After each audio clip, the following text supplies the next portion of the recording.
Today we're going to have a heart check. Someone say heart check. We're going to have a heart check, and if this was some food and this was a diet, this would be the healthy food where it's like kind of hard to chew, but it's good for your soul once you get it in there. So just bear with me. It's going to get a little challenging, but I just want to say that God has wrecked me on this verse. And so I just figured, because I've been wrecked by it, I'll just bring it before you and we could all kind of be wrecked together. And so we're going to go on this journey together, but we're going to be in John chapter 13. And so if you have a phone or a Bible, let's get into the Word of God this morning.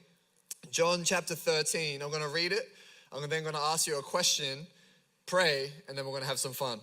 John chapter 13, verse 3, it says, Jesus knew that the Father had put all things under his power and that he had come from God and was returning to God. So he got up from the meal, took off his outer clothing, and wrapped a towel around his waist. After that, he poured water into a basin and began to wash his disciples' feet, drying them with the towel that was wrapped around him. And the story kind of continues, and he's washing the disciples' feet, and then he gets to Peter, and Peter says some nonsense, because Peter's always saying nonsense, right? And so Jesus goes to wash his feet, and they have this kind of conversation, but I'm going to skip over that because Jesus teaches him a lesson, but it's a sermon for another time. And so verse 12 is where we're going to pick back up, and it says, when Jesus had finished washing their feet, he put his clothes on and returned to his place. Do you understand what I have done for you? He asked them. You call me teacher and Lord, and rightfully so, for that is what I am. And here's where it becomes troublesome. He says, now that I, your Lord and your teacher, have washed your feet, you should also wash one another's feet. I have set you an example. Someone say example. I have set you an example that you should do as I have done. Very truly I tell you, no servant is greater than his master, nor a messenger greater than the one who sent him. Now that you know these things, you'll be blessed if you do them. And so I have a question that I want to ask you, and this question is going to set the trajectory of our conversation this morning. And the question is this: how is your heart to serve? How is your heart to serve? Now, I'm very aware that when I say the word serve, you automatically think, oh great, this is another volunteer drive. Kids Church must be in need of volunteers again, right? I know you go there, but I'm not talking about that. What I'm talking about is, in light of John 13 and Jesus washing his disciples' feet and saying, hey, now do as I have done, how is your heart to humbly and sacrificially and unconditionally love people in an act of service? That's what I want to talk about. How is your heart? How is your heart to serve? Hey, real quickly, who loves a good sale? Just wave at me. Any bargain hunters? Any bargain hunters out there? At the beginning of the year, we took a youth team to Cambodia. And on the way back, we stopped by Singapore airport for a couple of hours. I think it was 3 hours. And if you've been to Singapore airport before, you would know that you get that $20 free gift voucher. You know the one I'm talking about? And I saw a Converse store behind me. And in the store window, there shined a sign like a shiny star in the night sky that said sale. And I said, the Lord is in this place. And so I wouldn't say I felt the audible voice of the Lord, but I really did feel as if God was telling me to go over there. And Lindy felt it too, so confirmation. So we took our $20 and we walked over to the Converse store. And it just so happened to be that there was a 10% sale on, which is, that's cool. But the second pair was 30% off. So that's in total 40% off for 2 pairs of shoes. So anyway, long story short, we had our $20 gift vouchers. We both got a pair of shoes each for $120 is what they would cost. We got them for $60. Amen. Thank you. Thank you. But anyone love a good sale?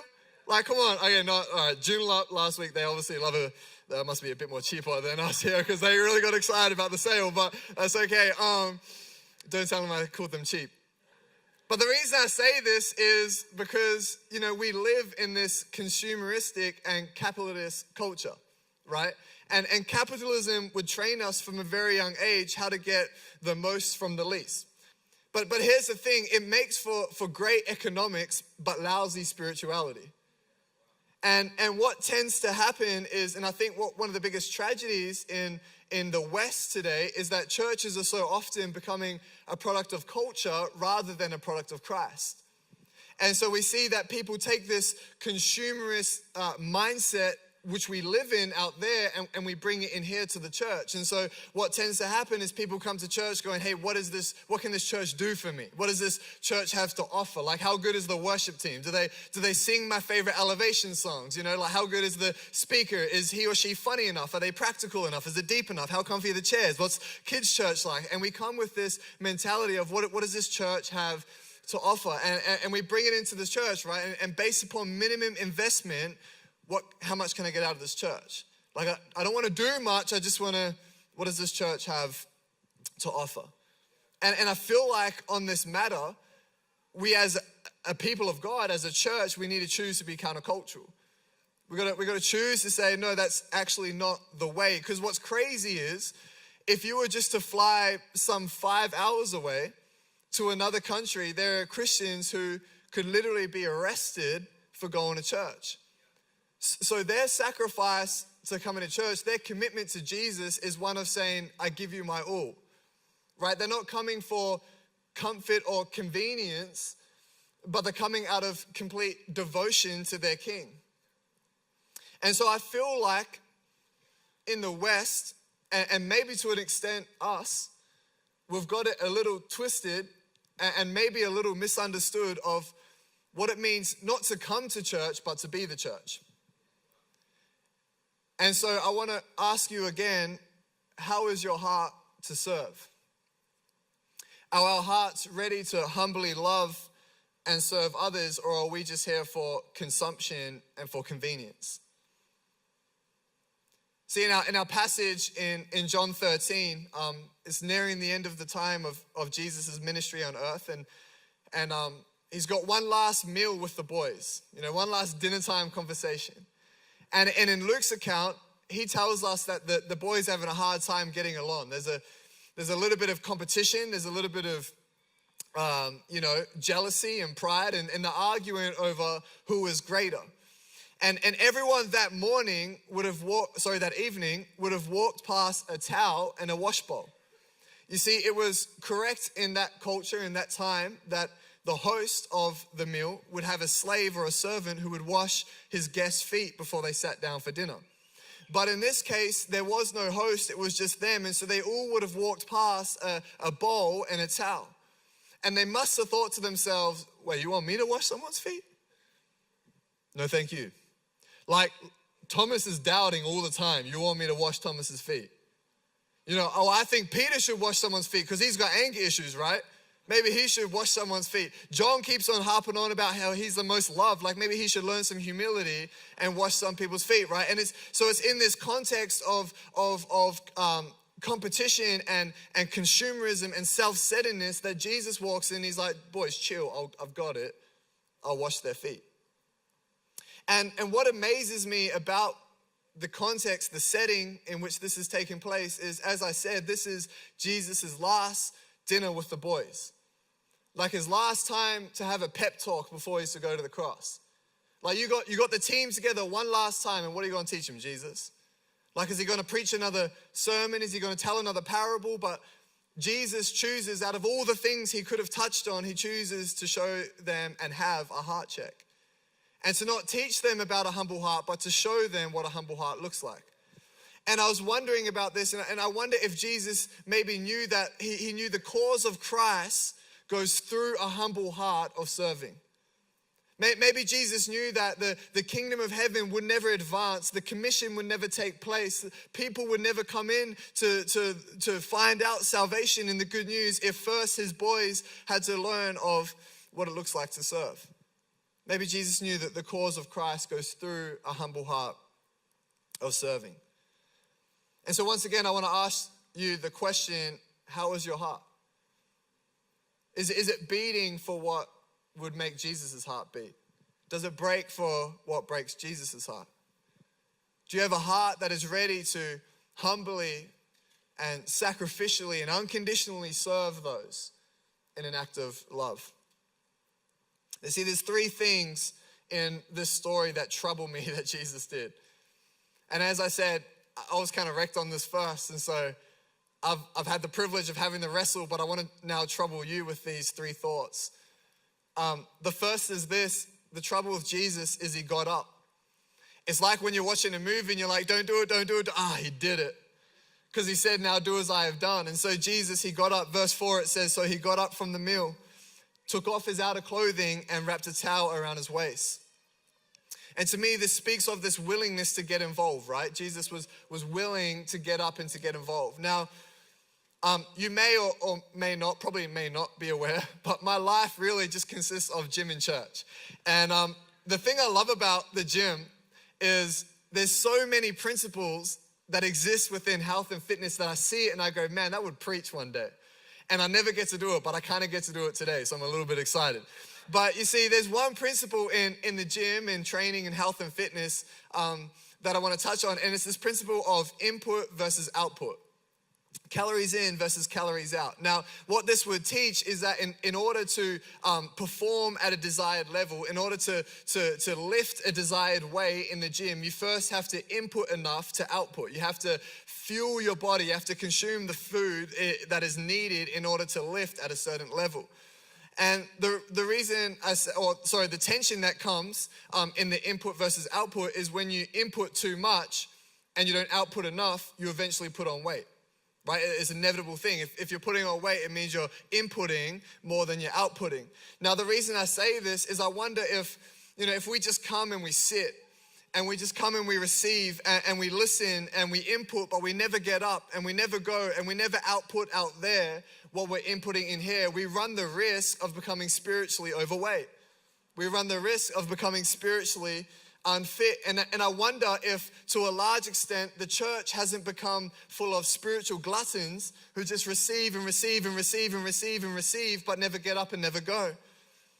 But you see, Jesus, he got up from the table. He was willing to get involved. Now, please don't mishear me. There is a time to sit, and there is a time to receive, and there is a time to listen and to heal and to grow, but there's also a time to get up and to go and to get involved. Right, to come out of our churches and just to stop talking about love and to start showing love.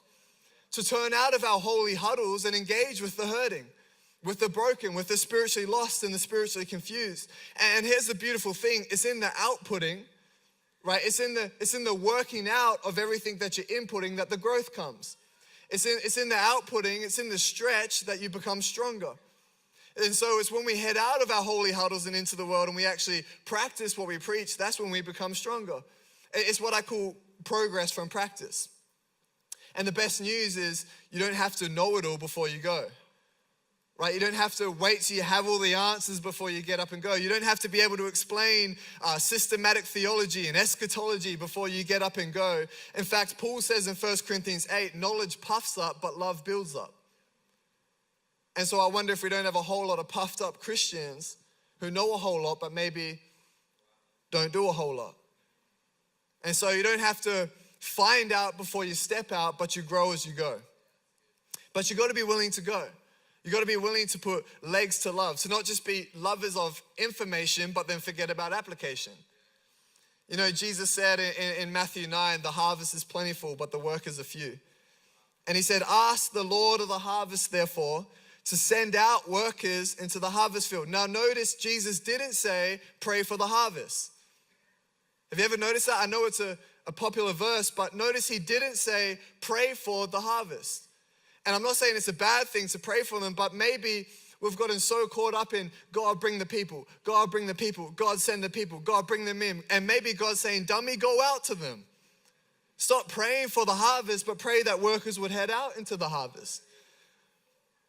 And I think, if you missed the message or maybe go back and re-listen to it, but Zach, he shared a beautiful message on light carrier or closet Christian, right?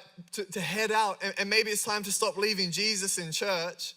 Like we've been singing about this great love that we have, and we heard Ryan share that beautiful verse, and we celebrate this love that we have, but then we hold it to ourselves. While there's a world out there that needs to know the great love that we have. You know, I remember when I was 19, I had been saved for all of, 2 months. And so I was like raw, right? Just like 2 months old. And there was a kid in the church that I was attending who wanted to learn how to play basketball. So I was like, cool, man, let's head down to the courts and I'll show you how to shoot some hoops. And so we're shooting hoops, and one day this other kid found out eventually his name was Jared. He came along, and I was like, hey man, do you want to shoot hoops with us? He's like, yeah. I was like, sweet, let's do it. So we shot hoops, it was fun. And at the end of the day, I was like, hey, why don't we meet back here every Monday from 4 to 6? I wasn't thinking much about it. It was just, I love shooting hoops. And so we did that. I went about my week. We came back next Monday, and Jared had brought a friend. And so there was 4 of us, and that was cool, 2v2. We won, just saying. But then the next week came, and the friend brought a friend. So there's 5 of us. And then there just happened to be 5 people in another court. And so we're like, hey, let's get a big game going. And then the next week, more people came along. And the next week, more people came along. And then all of a sudden, we had music pumping. And after like a couple of months, it went from 2 to 4 to 5 to 10 to 20 to 30. And at one point, we had 40 youth, 40 boys and girls just down at this court, this awesome community, music pumping, people shooting. And I'm not there on some like Christian mission. I'm just there having fun shooting hoops. Was what I thought that was the case. And so one day the ball goes rolling to the other court. And so I head after the ball, and I pick the ball up and I turn around. And I'm looking at these 40 youth, music pumping, this awesome vibe. And I felt God drop that verse in my heart. Hey, Aaron, remember I've been saved for like all of 4 or 5 months now. The harvest is plentiful, but the laborers are few. And I'm staring at these 40 youth, and I felt like God just put this massive burden in my heart that I need to share Jesus with them. And I tried, and it was ugly. I mean, we're shooting hoops. I'm like, hey, if you go home tonight and you get hit by a car,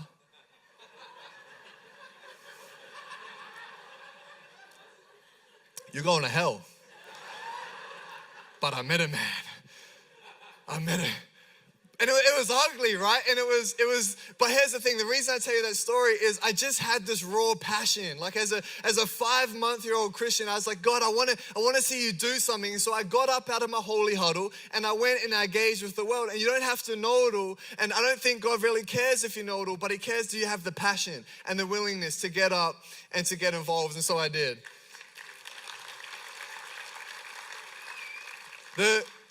The trouble with Jesus is he got up, but the second thing is that he then got low. The trouble with Jesus is he got low. Verse 5, it says, after that he poured water into a basin and began to wash his disciples' feet.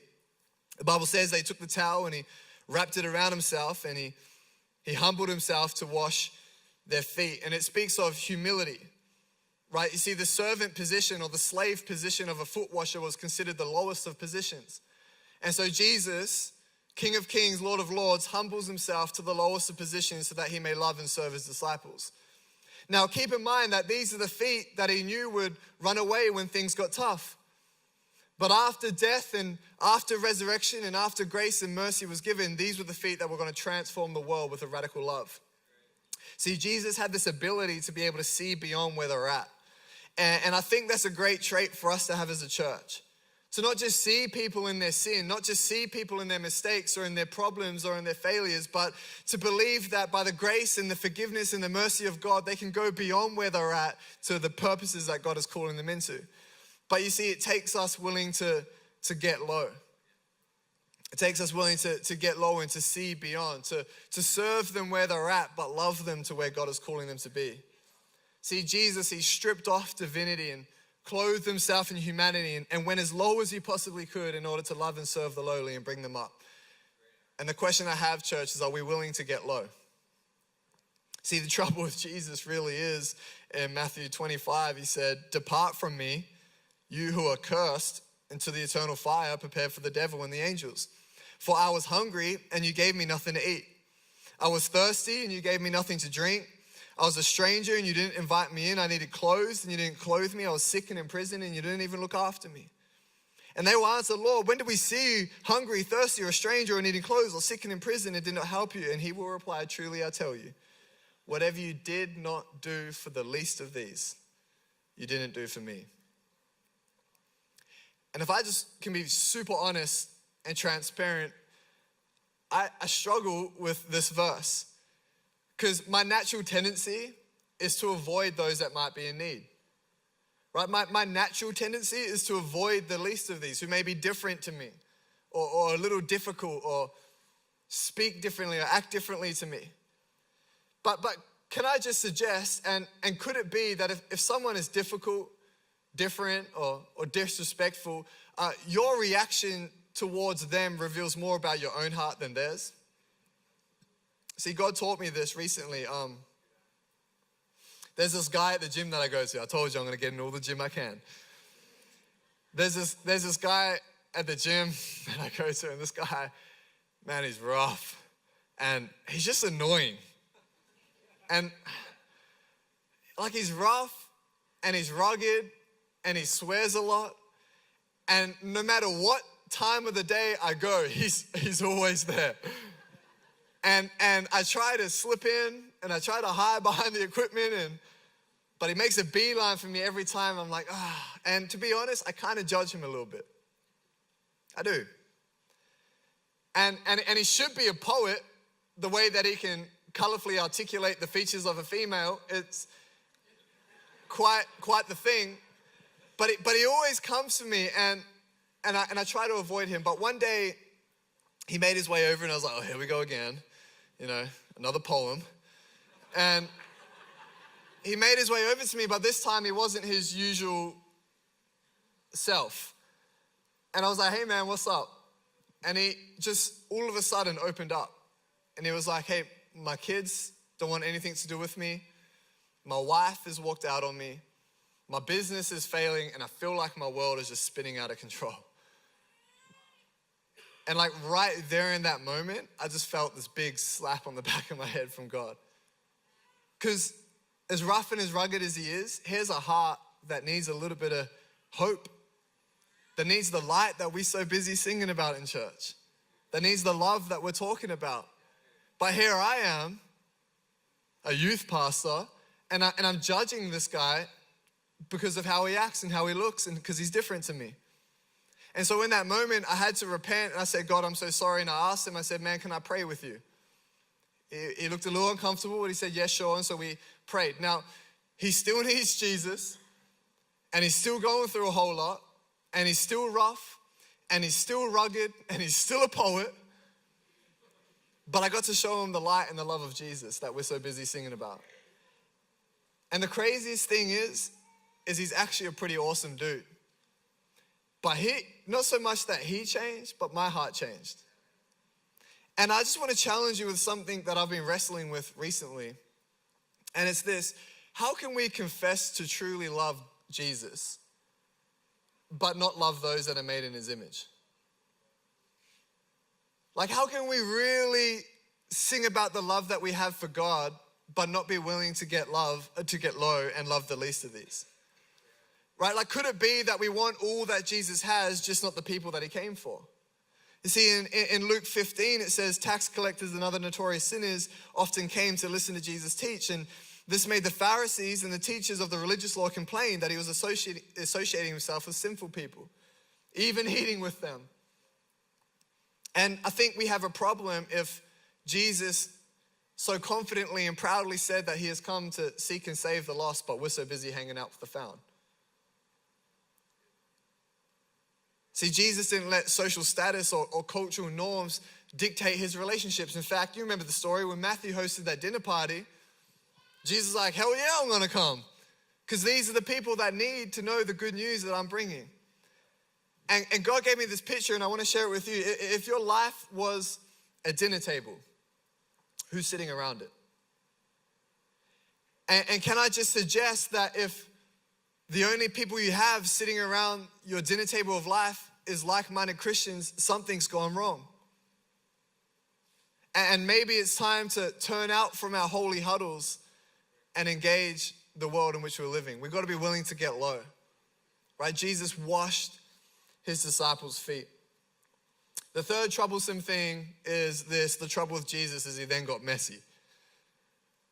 Right, verse 5, after he's washing the disciples' feet, it says he was drying them with a towel that was wrapped around him. Now, I'm going to just say it because it's important to note that this was no clean business. Like back then, we're talking open sandals, we're talking dirty roads, we're talking a hot climate, we're talking a recipe for disaster. Like they would have been muddy, sweaty, dirty, all up in the top. Like, this would have been a mess. But here's the thing, true compassion It will always get messy. To truly get up and to get low, it has to get messy. Jesus takes the towel amongst the bickering. He takes the towel and he humbles himself and he washes his disciples' feet. And I feel like as a church, maybe we're just a little too clean because we're so good at like putting a hand down but staying out of the splash zone. You know what I mean? Like, hey, I'm praying for you, but I never do. Hey, I'm thinking about you because that's apparently supposed to be helpful. And we keep ourselves out of it, but we put our hand down. But notice that Jesus doesn't hand down, he postures down, right? He gets eye to eye in the mess. His whole body, he gets into it. Not just a hand down, but a posture down. See, when we get up and we get low, it's gonna get messy. It might mean that you actually have to open your wallet. Right? It might mean that you actually have to cook that meal for that family. It might mean that you got to go and talk to that person who's different and rough and rugged and a poet. It might mean that you actually have to open your door to your home and invite someone in. And it may not be perfect and it may not be clean and it may not be pretty, but there's something beautiful when we get up out of our seats, when we get low with the hurting and the broken, and we embrace the mess and it's awkward and it costs us something, but there's something so beautiful. And maybe that's why Jesus finished his lesson by saying, hey, now that you know these things, you'll be blessed if you do them. See, I think the blessing is that we get to be a part of someone's masterpiece story. That we get to be a part of this journey where we pull someone out of where they're at and love them to where God is calling them to be. You know, and I was talking to Ryan about this a couple of weeks ago, and we were saying, you know, the crazy thing is we can't institutionalize this. Like, this can't be another midweek program that we run, like foot washing Wednesdays. Right? This is something that you, the church, have to do, that I, the church, that we, the church, have to embody and embrace. To be willing to get up out of our seats, to turn out of our holy huddles and engage the world in which we live. But it all comes back to this question of how's your heart? How's your heart? Does it break for what breaks Jesus' heart? Does it beat to the beat that Jesus' would beat? How's your heart? Because if I'm being honest, I don't want to get up. I don't want to get low, and I damn sure don't want to get messy. And I had to wrestle with God on this, and God had to do a bit of a heart transplant within me. See, in Ezekiel 36:26, it says that God will give us a new heart and a new spirit, that he'll take our heart of stone and he'll give us a heart of flesh. And I really feel today in God's presence that maybe there's someone here, and as I'm kind of sharing this, you're kind of kicking back. And maybe you're realizing that as somewhere along the way, it's not that you don't love Jesus, I know you love him, but it's somewhere along the way, your heart went out of line with his heart. Maybe something's caused it to go a little hard on the inside. And I really feel in God's presence today that he wants to take that hardness of your heart and replace it with a heart of flesh. A humble heart. A heart that's willing to sacrificially and unconditionally love people. To take the light and the hope and the love that we confess about in here out there. Could you imagine with me for a moment what it would look like for just our church alone if we caught a glimpse of God's heart for his people, for his creation, and we went out and we loved them with the same level that we sing about his love in here?